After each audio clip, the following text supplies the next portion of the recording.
Selin Bollati ka qenë ftuar në një emision ku ka folur për herë të parë pas triumfit në shtëpinë më të famshme në Shqipëri.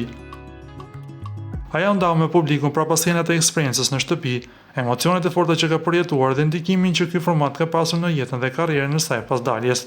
Rrugtimi i saj në reality show nuk ka qenë i lehtë, pasi përveç momente pozitive dhe lidhjeve të krijuara është shoqëruar dhe me përplasje të forta me banorë të tjerë. Ndër konfliktet më të përfolura mbetet ai me Rogertin, i cili së fundmi ka deklaruar publikisht frazën "shihemi në gjykatë", duke rritur tensionin edhe jashtë shtëpisë. E pyetur nëse ka pasur komunikim me të pas përfundimit të spektaklit, Selin u shpreh: "Në fakt jam e informuar. Rogerti së bashku me një këngëtar ka bërë një këngë për të cilën shumë më kanë sugjeruar që ta hedh në gjyq. Në fakt, nuk kam patur komunikim me Rogertin." Ajo shtoi më tej: "Unë e kam thënë dhe brenda shtëpisë që me një person si Rogerti nuk do të kishte kurrë vend në jetën time, kështu që për të njëjtën arsye as nuk i kam shkruar mbrapa këtyre proceseve gjyqësore." Në fund Selina theksoi qëndrimin e saj të prerë ndaj situatës: "Me besoj që jam aq e plotësuar me ato të mirat dhe të këqijat e mia, sa nuk kam vend për një Rogert. Uroj që vërtet i ketë ecur mbar nëse ka pretenduar se do të ecë mbar." Përfundoi ajo deklaratën.